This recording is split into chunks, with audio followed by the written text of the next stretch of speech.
जेब की बात। जी हाँ, जब बात जेब की होती है तो बहुत काम की होती है। आखिर सब कुछ जेब के सहारे ही तो चलता है और ये जेब ही जमा करती है और जेब ही खर्च करती है। नमस्कार, मेरा नाम शरद कोहली है। मेरे इस चैनल पर आप सबका स्वागत है। इस छोटी सी बातचीत जिसका नाम मैंने जेब की बात रखा है, आप तक बहुत सारी काम की बातें आने वाली हैं। इन बातों में finance, economics, business, share market और ना जाने कितनी छोटी छोटी रुपए पैसे से संबंधित बातें जो कि आपकी काम की होंगी वो मैं लेकर आऊंगा। बहुत कम समय के लिए ये कैप्सूल होंगे, बहुत लंबी लंबी वार्तालाप नहीं होगी। कहीं आप बोर ना हो जाएं, कहीं आपको ये ना लगने लगे कि ये तो खींच रहा है बात को, या इतनी देर तक कौन बैठ के सुने। तो बहुत छोटी छोटी कैप्सूल्स में आप तक ये आपके जेब से संबंधित बातें आएंगी। और आज इस पहले एपिसोड में मैंने सोचा क्यों ना उससे शुरुआत की जाए जो कि हर एक के लिए काम का है, आपका बैंक अकाउंट। कभी आपने सोचा कि आपका बैंक अकाउंट कैसा होना चाहिए?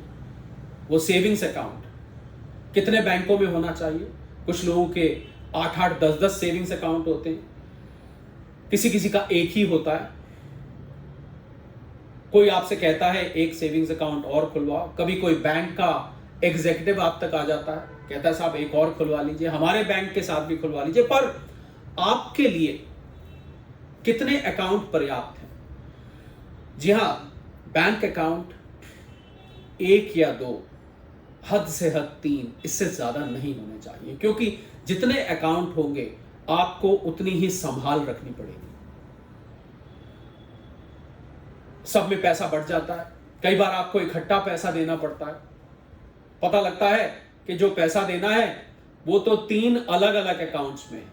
सबकी चेकबुक संभालिए, सबकी स्टेटमेंट निकलवाइए, सबके ऑनलाइन पासवर्ड्स, सबकी आईडीज याद रखिए। बन जाती है ना सिरदर्दी। और जब बड़ा पैसा देना होता है तो आपको सारे बैंकों से किसी एक बैंक में धन को एकत्रित करना पड़ता है, पैसे को इकट्ठा करना पड़ता है।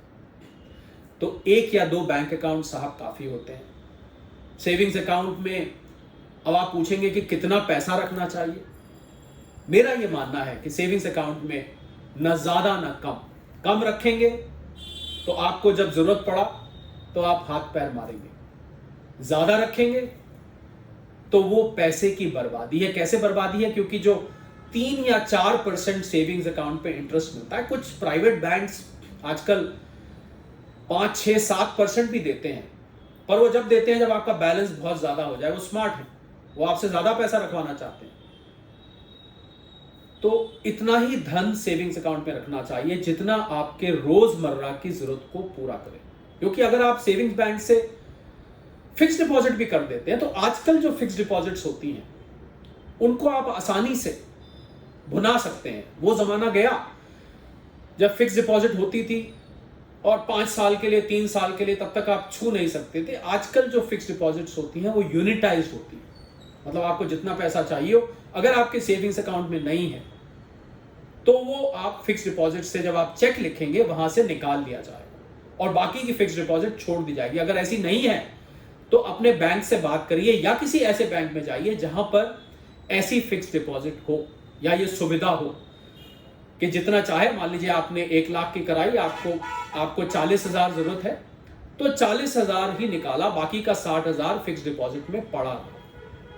इस वजह से आजकल सेविंग्स बैंक अकाउंट में ज्यादा पैसा रखना अक्लमंदी नहीं है। मैंने देखा है लोगों के 4-4, 5-5, 10-10 लाख सेविंग्स में पड़ रहे थे। एक साहब तो मुझे मिले जिनके 50-60 लाख रुपए सारे जीवन की कमाई सेविंग्स बैंक में रखी हुई थी। सोचिए कितना बड़ा नुकसान आप कर रहे हैं, क्योंकि आपका पैसा आपके लिए काम नहीं कर रहा, केवल 3-4% रिटर्न जनरेट कर रहा है। आप लगाइए 5 लाख रुपए अगर सेविंग्स में आपने साल भर रख दिए और आपको अगर किसी अन्य निवेश से उसका रिटर्न 8-10% मिल रहा है।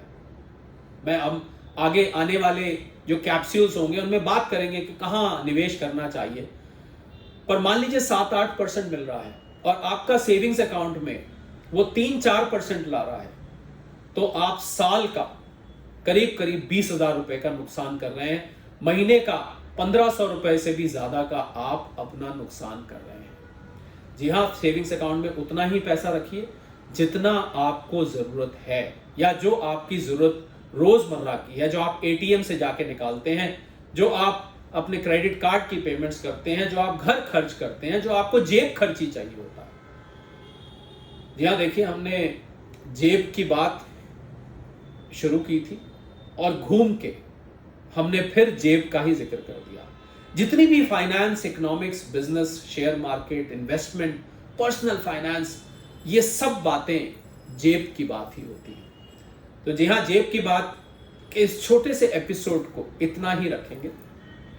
अगले एपिसोड में आप सबसे फिर जुड़ूंगा ऐसी ही एक कोई काम की बात लेकर।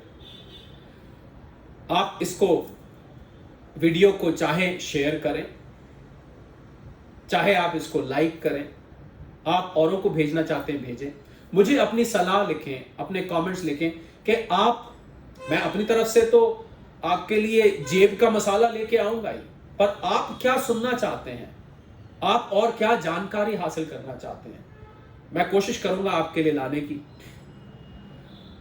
मैंने जैसे बताया, मेरा नाम शरद कोहली है। मैं एक फाइनेंस इकोनॉमिक एक्सपर्ट हूं।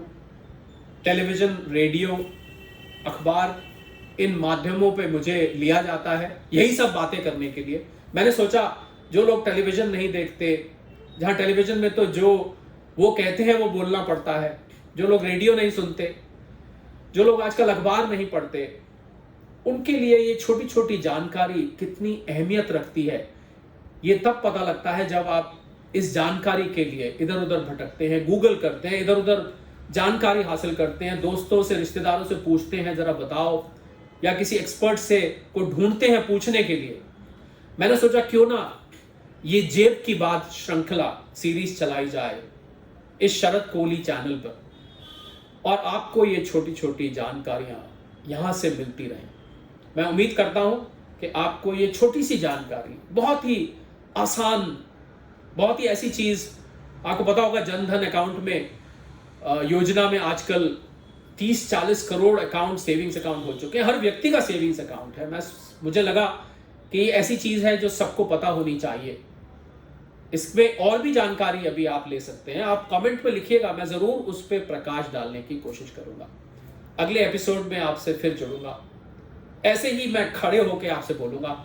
मैं चाहता हूं कि मैं अलर्ट रहूं जब मैं आपसे बात कर रहा हूं, मैं चौकन्ना रहूं, इसलिए मैं खड़े होके और कैमरे की तरफ नीचे देखते हुए ये बात कर रहा हूं। ऐसे ही कोशिश करूंगा करने की। अगले एपिसोड पे, सेकंड कैप्सूल पे आपसे फिर जुड़ूंगा। तब तक के लिए नमस्कार।